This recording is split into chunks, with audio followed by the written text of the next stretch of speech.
पुण्यातील शेती महामंडळासमोर हजारो कामगार जे आहेत ते आपल्या मागण्यासाठी या ठिकाणी दाखल झालेत आणि त्यांनी ठिय्या आंदोलन या ठिकाणी त्यांचं सुरू आहे। विविध मागण्या आहेत, समान काम समान वेतन आम्हाला मिळालं पाहिजे, त्याचबरोबर ती असल्या विविध ज्या मागण्या आहेत त्यासाठी आपण बघू शकतो की मोठ्या प्रमाणात महिला असतील किंवा पुरुष या ठिकाणी दाखल झाले आहेत। हे सर्व आंदोलनकर्ते या ठिकाणी आहेत, आपण त्यांच्यासोबत चर्चा करणार आहोत। मावशी, नक्की काय मागणी, कशासाठी या ठिकाणी तुम्ही आंदोलन करताय? पगार पाहिजे आम्हाला, रात घर 2 गुंठा जागा आणि पगार आम्हाला काय ते असेल ना, तर आम्ही बंद काम झाल्यापासून त्यापर्यंत आम्हाला पगार द्यायला पाहिजे। राहिलेलं घर आम्हाला, जागा नाही, घर नाही, दार नाही, कशाने आम्ही इतक्या दिवस आता राहायचं कुठं? गाव सुद्धा आम्हाला माहित नाही। आम्ही इतक्या वर्ष काम केलेली, आमची सासू सासरा 5 पिढ्या झाल्या तरी अजून कोणत्या दखल घे, ह्या महिन्यात देतो, त्या महिन्यात देतो, ह्या वर्षी देते, त्या वर्षी देते, 10 वर्ष झालं, अजून तुमचं 20 वर्ष झालं, आता पगार बंद आहे। पिढ्याने पिढ्या खरं तर तुम्ही काम करताय, नक्की कोणकोणत्या मागण्या तुमच्या आहेत? आमच्या मागण्या इथे की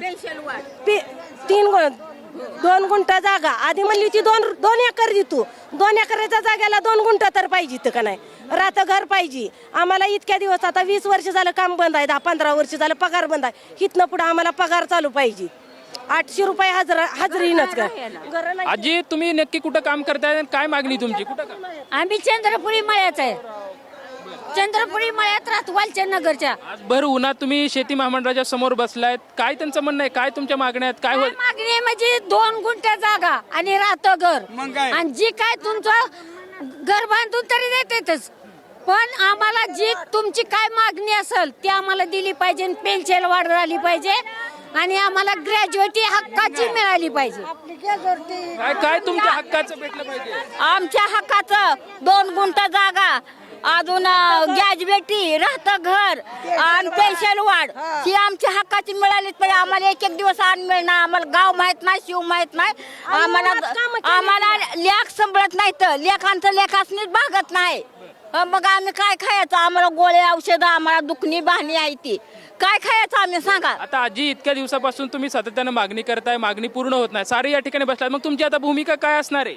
आमची भूमिका आमची हीच मागणी पाहिजे आम्हाला। आमच्या मागण्या पुऱ्या झाल्या तरच आम्ही हितनं उठू, ना तर उठणार नाही। आमचा जीव गेला तर हरकत नाही, आमचा जीव गेला तर हरकत नाही। आमचं काय असेल उपाशी ताना आम्ही इथं मरतो, आम्ही हलणार नाही इथनं। जेव्हा आमच्या मागण्या पुऱ्या करा तेव्हा आम्ही हलू इथनं। आपण बघू शकता, खरं तर हे संतप्त झालेले सर्व कामगार आहेत। आमच्या मागण्या पूर्ण करा, पिढ्यानपिढ्या आम्ही काम करत आहोत आणि आम्हाला आमचा न्याय मिळत नाही, आणि आमच्या न्याय हक्कासाठी आज आम्ही शेती महामंडळाच्या समोर भर उन्हात या ठिकाणी बसलेलो आहे। जोपर्यंत आम्हाला आमचा न्याय मिळत नाही तोपर्यंत आमची ही लढाई सुरूच राहणार नाहीत, आम्ही या ठिकाणी उठणार नाहीत, अशी भूमिका कामगार घेताना सध्या आपल्याला पाहायला मिळत आहे। कॅमेरामॅन सुशांत राऊत सोबत लक्ष्मण जाधव, टीव्ही मराठी, पुणे।